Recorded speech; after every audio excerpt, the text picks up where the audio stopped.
નમસ્કાર મિત્રો, જય શ્રી કૃષ્ણ, જય માતાજી, હર હર મહાદેવ. કેમ છો બધા? સ્વાગત છે તમારું અમારા યુટ્યુબ ચેનલની અંદર. આજે વાર કયો છે બેન? Very good. તને ખબર છે? એ નાની છે એટલે એનો ખબર હોય. જોયું, આવો જવાબ આપી દીધો, સરસ. એમ એટલે આપણે બીજું કંઈ પૂછી ન હોય કે એટલે એવું છે. આજનો દિવસ શુક્રવાર છે અને અત્યારે તમને પહેલાં હું મારા આજના મંદિરના ભગવાનના દર્શન કરાવું. આજના ભગવાનના દર્શન. અને જો અત્યારે 11:15 થઈ ગયા છે ને હજી અમારો વિડીયો ચાલુ થાય છે. અત્યારે સવારમાં થોડુંક આખું ટાઈમ ટેબલ વિખાઈ ગયું, કારણ કે ખબર નહીં હવે એની અંદર અમારા સોસાયટીમાં રોડ બને છે અને કદાચ ગેસ બંધ થઈ ગયો એટલે ગેસ હવે ઉપર ચા બનાવવા ગયા છે બાટલા પીડા એમાં, એટલે ચાલુમાં કામકાજ બધું અટકી ગયું છે. કારણ કે કામકાજ તું ચાલુ ને એટલે રોડ ખોદતાય છે એવું લાગ્યું એટલે ગેસ બંધ કર્યો એવું બની શકે એવું બધું છે. અને જો બેનું જાય છે સ્કૂલે. અમારા ભાઈ ઉઠી ગયા છે. જો મહાદેવ કેતો, મહાદેવ મહાદેવ કુકર હું આવું છે ટાટા આવું છે એવું છે. જો ચા બનીને આવી ગઈ, જો ગરમા ગરમ આમ જો તમે બંધ થઈ ગઈ કીધું ને. હા, અને અમારે જો આ તમને એમ થાય કે આને ડ્રેસ પહેરશે ને આને કેમ આવા, પણ આખી સિસ્ટમ એવી છે કે આ હું બેન તારે બનવાનું સ્કૂલમાં, આને મમ્મી બનીને જવાનું છે. એટલે સ્કૂલમાં કીધું છે કે તમે ડ્રેસ પહેરીને આવજો, એટલે આજની મમ્મીનું પાત્ર ભજવવાની છે. એટલે આમ જો મમ્મી શું બોલે તું તો એવું છે, તારે બોલવાનું છે તો તારે ડ્રેસ કેમ પહેરીને તો જવાનું છે, તો એ ડ્રેસ પહેરીને જવાનું છે એવું છે. ચાલો તો હવે ચા તો આવી ગઈ છે, નાસ્તો કરવો છે એ પેલા મારી છે. હાલો બેનું, બે અહીંયા હાલો, બે બેનો અહીંયા હાલો, અહીંયા 2 સેકન્ડ થાય. ચાલો જો અહીંયા છે ને, જો અમે વસ્તુ લીધી છે, કાલે બતાડવાનું બાકી રહી ગઈ હતી અમારે બ્લોગિંગ માટે ને. કાલે લાઇટ લીધી છે. ગામડે શું છે અંધારામાં ક્યાંક જવાનું થાય ને એટલે મેં લાઇટ લેવી પડે એમ હતી ને, અહીં અટકતું તકલીફ પડતી થોડી. અને એક આ સ્ટેન્ડ લેવું પડે એમ હતું, એ મારી પાસે હતું, એ તૂટી ગયેલું છે એટલે એ ગમે તે ગામડે પાછું હાલે નહીં, બીક રહી એવું બધું હતું. તો ચાલો જો એક સાઈડ ઉભા રહ્યો બેન, પેલા જો આ ઉભા રહ્યો, બે ઉભા રહ્યો, આ આંગળી લેવાની કઈ ઉભા રહ્યો, મૂકવા જો નિરાય તો ઉભી રહી જાય. અહીંયા જરી કમથો કરજો, અહીંયા કરી દેજો અહીંયા. હા ચાલો. ઓમ શ્રી ગણેશાય નમઃ, શ્રી શારદાય નમઃ. બેન માથું તાકું રાખ. ચાલો રેડી, હાથ રાખો બે, બસ ભગવાનને પ્રાર્થના કરો ને પગે લાગી લ્યો.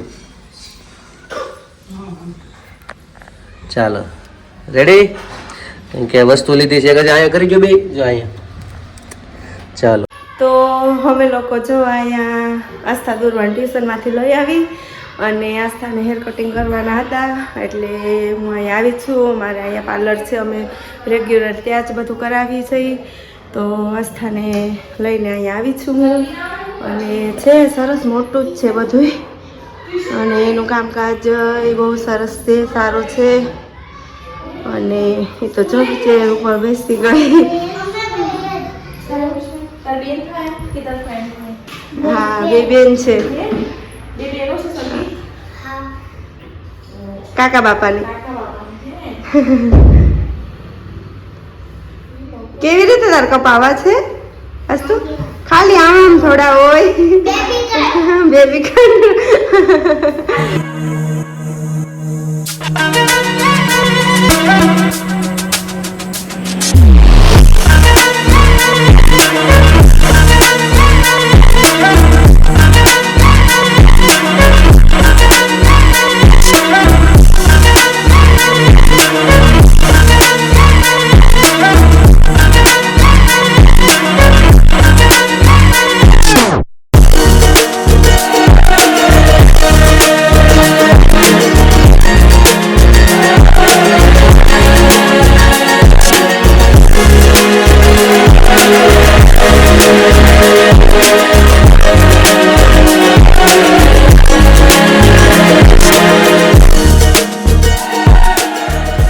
વાગી ગયા છે 8 અને અમે લોકોને અહીંયા જો રસોઈ બની ગઈ છે. રસોઈમાં તો ભીંડાનું શાક ને ભાખરી ને એવું છે. તો ઋતુ અહીંયા જો ભાખરી બનાવે છે અને ભીંડાનું શાક ને ખીચડી એવું બધું છે.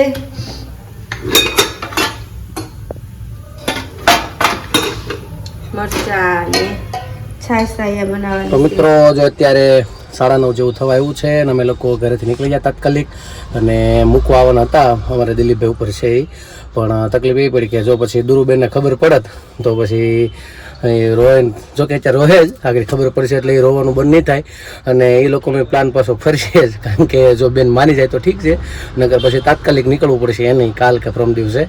નહીંતર એને ખબર નથી, અમે લોકો અમે થેલા ભેરાની ખ્યાલ છે પણ એને ખબર નથી આજે અમે બહુડી જાય છીએ, એટલે બેનને લઈ ગયા છે ઘડીક બહાર આટો મરવા ધવલ, એટલે આવશે એટલે જોહે ને મળશે નહીં એટલે એને શંકા તો જાહે છે કે આ લોકો નીકળી ગયા, અને પછી જો રાખવીને ઘરે પડી જાય તો પછી કાલે ખબર પડે કે નીકળવાના છે કે નહીં એમ. કા હા અમે જોવો અમે બાપાએ જાવી બોડી બોડી બાપા બોડી હા બાપા. ના જો એને વાળ કપાવ્યો તમે ખાસ મિત્રો કોમેન્ટમાં કહેજો, એને છે ને છોકરાના કપડાં પહેરે એટલે એમ થાય કે મારે એવા વાળ કપાવ, એટલે કે કેવું લાગે કહેજો. બસ ચાલી હવે હા બસ ચાલી હવે. એને ઓલા પાર્લર વાળા બેન ને હા. કે તું તાર ફ્રેન્ડ ને પછી કહેજે હો કે મેં વાળ કપાવ્યા, તમે અહીંયા આવો એમાં પાર્લરમાં, તો કે પણ હું તો બેવ બહુડી થાય છે. તો પાર્લર વાળા બેન કે હું કે આ મેં તમે આપણે જઈએ ને એને કે બહુડે લઈ વિચાર ગામ એની નો ખબર હોય ને એટલે. કાબેન જો કેવું લાગે છે કેજો અમારા આસ્થાબેન ને ખાસ.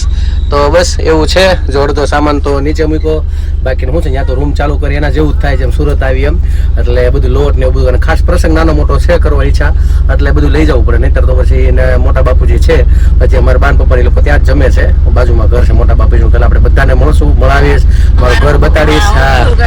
હા હોમ ટૂર કરાવશું, અને ખાસ અમારા સંબંધી અડધા નથી આવ્યા, જાગુના ભાઈઓ જ અડધા નથી આવ્યા. કા હા એટલે જોયું નથી, બધા સુરત જ રહેવા વાળા, એટલે ગામડે જવાનું બધાનું અમારે ઓછું થાય, કેટલા લગભગ વર્ષ દિવસ તાવા એવું લગભગ પરિવાર સાથે અમે જાય છીએ, એટલે જવાનું ઓછું થાય, એટલે પછી કઈ એવું કઈ નક્કી ન હોય કે ક્યારે આવે ને, અને આવવાનું કઈક એવું પ્લાન ગોઠવું હોય કઈક ગોઠવું હોય તો એ લોકો નું આવે કે આવું બધું તકલીફ પડે, પણ અત્યારે કમૂરતાનો માહોલ છે એટલે નક્કી કર્યું કે અત્યારે કઈક એવું ગોઠવી, જો આવી શકે તો બધા આનંદથી બધા મોજ કરશું, ઈષ્ટ દિવસ જાશું, બધા જે કઈ નાના મોટા પ્રસંગ છે તમને બતાડશું અને એવું બધું છે.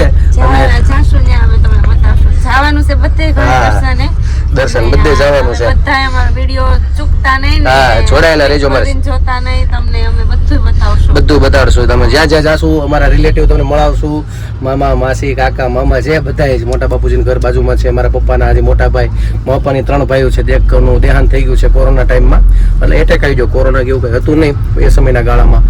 અમારી ઘરે તમે ફોટો જોતા જશો, સુરત વચ્ચે ફોટો છે મારા બા દાદીમા દાદા સાથે, એટલે એ મારા મોટા બાપુજી છે, અને જે એક મારા પપ્પાના ભાઈ છે એ ગામડે છે, એટલે ત્યાં જાય છે. અત્યારે મારા બાન પપ્પા બધા ત્યાં જમે, એક જ વચ્ચે જ આમ દિવાલ જેવું જ છે નાનું આટું, એટલે એક જ છે, આમ તો બધી એક ચૂલે જ રાંધે. હા અમે બધા જાહુ એટલે પછી બધા આયા, હા એ અત્યારે મમ્મી છે એટલે ન્યા એમ. હા એટલે બધા મોજ પહેલેથી જેવું, ભલે આમ અલગ જેવું પણ આમ રહેવાનું એ જ રીતે બધા એક છે એવી રીતે, એટલે જાય છે. અને પાછું શું છે ઘરનું કામ એટલે વહેલા ગયા, થોડું કામ કરાવવું ચાલુ હતું એટલે અમારે વહેલું જવાનું, એ ખાસ કહી દઉં કે અમારે શું કામ વહેલું જવાનું છે મેં તમને કેમ, કારણ કે અમારે ત્યાં અત્યારે કલરનું કામ થોડું કરાવવું પડે એમ હતું, લાદી સ્ટાઇલનું થોડું કરાવવું પડે એમ હતું, બહાર તો વ્યવસ્થિત ઘણા સમય પહેલા કરાવ્યું તો અંદરનું થોડું બાકી હતું, તો મારા પપ્પાની કે અમે ફ્રી છીએ ધારો જઈ આવ્યો, એટલે એ લોકો થોડાક વહેલા ગયા, અને પછી થાકી જાય બધું ધારી અમારે, કારણ કે ગામડામાં આપણે કઈ મળે નહીં, ત્યાં ટાવરે નથી આવતો, મારે એ તકલીફ પડશે થોડુંક, તમને કદાચ ઘણી જગ્યાએ વખત મારો વહેલો વિડીયો આવશે, ઘડી કલાક મોડો પણ આવું બધું બની શકે, તો અકેલે જો ને વિડીયો જોજો, વિડીયો તો મારો રોજ આવશે આવશે ને આવશે, વિડીયો મૂકવા હાટું મારે કદાચ 10 કિલોમીટર જવું પડે તો હું વિડીયો મૂકવા જઈશ, પણ તમે મારો વિડીયો જોવાનું ચૂકતા નહીં ખાસ, અને આવો નવો પ્રેમ આપજો ખાસ કરીને તમને કહેવાનું. અને કાલે આપણે બધું મળશું ફરીથી, મારા બાન તમને પાછું કાલથી નવું ભજન મારા બાને ગવાયેલું, કેમ કે અત્યારે મને ગાયન ગયા હતા બધા ભેગા, આ છેલ્લું ભજન છે, આજે મૂકી દઈશ, કાલે તમને આખું તમને રેગ્યુલર ચાલુ થઈ જશે, મારું ઘર તમને બતાડીશ, રિનોવેશન થાય અને પછી તમે અમે તમને હોમ ટૂર કરાવશું, કેમ કે હજી 2-4 દિવસ કલર વલર થઈ જાય પછી રિનોવેશન ઘરનું થઈ જાય વ્યવસ્થિત, પછી તમને આનંદ આવે જોવાનું મારું ઘર, એટલે ખ્યાલ આવે, અને પછી બધા કાર્યક્રમ ને બધે જે કાંઈ હશે તમને કહેશું, અને અમારું ગામ બતાડશું. અને આ તો શું છે જો સિંહ લીગલી નથી અમારા ગામમાં આવે છે, અને આજુબાજુ ગામમાં એ બધે આવે છે, એટલે પણ લીગલી નથી એટલે એ ન તમને બતાડી શકું, પણ વાળીએ બધે જાશું ને બધા પ્રોગ્રામ નાના મોટા કરશે એ બતાડશું, પણ આ લીગલી નથી, નહીતર જો લીગલી હોત તો તમને હું મારા જો કે મારા ઘર પાસેથી નીકળશે તો 100% બતાડીશ. ક્યારેક એવો માહોલ બની જાય રાતના 12-1-2 વાગ્યા સુધી જાગતો ને કદાચ નીકળે છે અમારા ઘરના પાસ બાજુમાંથી નીકળે ઘણી વાર, તો ક્યારેક બતાડશું, એવું બધું કરશું, પણ સ્પેશિયલ એવું કઈ કોશિશ નહીં કરી જેથી કરીને આપણે સરકારના જે કાંઈ નિયમ વિરુદ્ધ આપણે જઈએ એવું બધી કોશિશ નહીં કરીએ. પણ બસ અમારા ઘર સાથે જોડાયેલા રહેજો. અમારા ગામડાનું ઘર તમને હું બતાડીશ અને તમને પણ આનંદ આવશે. ફરીથી પાછા બધા પરિવાર અહીંયા ભેગા થાય છે. મોટા બાપાનો દીકરો છે ત્યાં, એક બીજા એક છે, એનો એક જે કાંઈ છે તમને બધા સાથે વાતચીત કરાવીશ. આનંદથી મળશું. મારા ગામના મિત્રોને તમને બધાને મળાવીશ એટલે તમને પણ મજા આવશે. મારું ગામ તમને બતાડીશ, રામજી મંદિર ને જે કંઈ અમારા ગામમાં છે એ જે કંઈ બધું હશે તમને બતાડીશ. મિત્રોની વાડીએ જાશું. અમારી તો કંઈ વાડી છે નહીં, તો દોસ્તારની બધી આપણી જ છે. નાના મોટા કઈ ન્યા પ્રોગ્રામ ગોઠવી એ બધું ગોઠવીશું કા? હા, અમારે છે ઠંડીનું છે એટલે અહીંથી જ બધું નક્કી જ નક્કી જ કરેલા છે કે એક દી દાળ બાટી કરશું. હા. જેનું જેનું બધાને મૂડ ઉપર હતું. બધાને ભજીયા ખાવાનું મન છે એટલે એ બધું અમે પ્રોગ્રામે કરવાના. હા, અને ત્યાં તો આસ્તુ કે નહીં એમ ત્યાં નકરી મોજ જ મોજ જ. કાબેન શું કરવાનું ત્યાં જઈને? આજ તો ત્યાં જઈને શું કરવાનું છે? મોજ મોજ કેવી મોજ?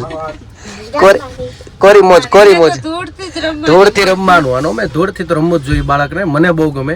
જેટલું બાળક ફિઝિકલી બહાર રમે ને એટલું શરીર માટે સારું. મોબાઈલ કરતા ધૂળવાળું થઈને બે વાર વેસલીન લગાડવું પડે ને લગાડી દેવાય, પણ જેટલું ધૂળથી રમે ને શરીરને સ્પર્શ કરે ને એટલા માટે બોડી એનું સારું રહે. એટલે આગળ ભવિષ્યમાં રોગ થવાની શક્યતા બધી ઓછી રહી. એટલે પહેલાં બહુ ધૂળથી રમવાનું એટલે રોગ પહેલાં ઓછા થતા. હવે શું છે, શરીરને કંઈ અડવા જ નથી દેતા એટલે આ બધા પ્રોબ્લેમ આવે છે. તો ઠીક છે, ચાલો મળશું કાલે આપણે. અને જે અમારો ટૂર જો આગળ કાંઈ ગામમાં વધતા વધતા કાંઈ નવીન આવશે તો તમને બતાડશું. અને પછી બાકી ભજન મારી બાનું છે મૂકીને પછી આપણે બ્લોગને પૂર્ણ કરશું. જોઈએ આગળનો કેવું છે કાર્યક્રમ પ્રમાણે. ચાલુ બસમાં. અયોધ્યા નગરી મારુડા રામજી રે લોલ હેલો મારો સાંભળો રઘુરાય જો ભાય ભરત આવ્યા ભેટવા રેલો રાજ તમારું વીરાનો જોઈ રેલો રામ તમે રાખો ઠકરાય જો વનમાં જાશું તો અમે એકલા રેલો પંખી રૂવે છે વીરા પાંજરે રેલો ગાય રૂવે છે ગમાણ જો ઘોડા રૂવે છે ઘોડા હાણ મારેલો પિતા પરલોકમાં સીધા વિયારેલો માતા રૂવે છે મંદિર માય જો અયોધ્યા ટૂલી પડી એકલી રેલો માતા ભૂલી છે મારી માગતા રેલો હૈયે મારે પડે હડતાલ જો કઈ કયે કેર કર્યો કાર મોરેલો ચારે વિધિ ન મારે આકડા રેલો આખર કેરો ઓર માન ભાઈ જો કુળનો કલંક મને લાગશે રેલો હું તો તમારો વીરા ટેલિયો રેલો ટેલિયાની પૂરી કરો ટેલ જો અધૂરી ટેલું તે વીરાયા કરી રેલો કહતો વનમાં રહું એકલો રેલો કહતો ધરું ભગવો વેસ જો હિમાલય જયને રે હાડ ગાળ શુરેલો રામ કહે છે ભરત સાંભળો રેલો માતા કઈ કઈ નો નથી વાકજો સુખ દુઃખ તો કર્મ કેરી વેલડી રેલો રાજા વિના નિરયત રાખડી રેલો જાવ ભરત અયોધ્યાની માય જો નમ્યા માતા ને નમ્યા તાત ને રેલો નમ્યા સીતા ને નમ્યા રામ ને રેલો પાદુકા લય ને ભરત અયોધ્યા જાય જો પ્રાણ વિનાનું જાણે પંખીડું રેલો પાદરમાં ઝૂંપડા એણે બાંધિયા રેલો જાપલીએ કાંઈ નાખો છે પડાવજો જોગી બેઠા છે જાપ જપવારેલો 14 વર્ષે રે રામ આવ્યા રેલો ભેટા છે કાંઈ રામ ભરત ભાઈ જો ભરતની જોડી જાણે નહીં જડે રેલો ગુરુ પ્રતાપે લીલા ગાય સુરેલો ચરણે રાખો અયોધ્યાના નાથ જો અંત સમયે વેલા આવજો રે લોલ રામચંદ્ર ભગવાનની જય.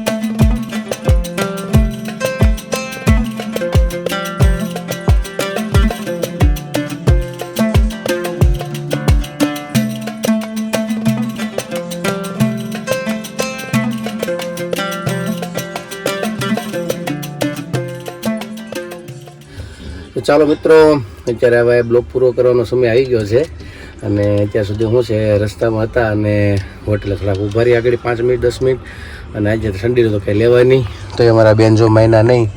અને જો સમજો ખાલી આ મોટા સમજો ગુલ્ફી લીધી છે, ખૂટવાની નથી, ઠંડીની ફૂલ ઠંડી છે કા બહાર. બહુ ઠંડી છે. હા ફૂલ ઠંડી છે, પણ કઈ ખાઈ શકશે નહીં. ખાઈ શકશે નહીં પણ પછી માયની નહીં લગાય. હા અને પાછું અહીંયા વેફર ને બધું મળે પણ બધું એમ ડુપ્લિકેટ બધું ઠીક એમ અમુકનું પકડે અને પરાણે પછી તોય આ લીધું મેંગો ડોલીને ભાવે એટલે લઈ લીધી છે. પાછું ઉઠી હોત ને કે ખબર પડી ગઈ હોટલ આવી ગઈ છે એટલે એવું છે. ઠીક છે, તો હાલો મારા બ્લોગને અહીંયા વિરામ આપું છું. કાલે ફરી મળીશું નવી મસ્તી સાથે, નવી વાતો સાથે. તો અમારી ચેનલને તમે લાઈક કરજો, શેર કરજો સબસ્ક્રાઇબ કરજો. અને આ કોમેન્ટમાં તમારો જવાબ આપો, પ્રેમ આપજો, સહકાર આપજો. નવા છો તમારી ચેનલ ઉપર તો સબસ્ક્રાઇબ કરવાનું ના ભૂલતા ખાસ મિત્રો. અને બસ મિત્રો આજ માટે એટલું. આવજો, જય શ્રી કૃષ્ણ. Good night. આવજો. જય શ્રી કૃષ્ણ. હર હર મહાદેવ. સનાતન ધર્મની જય.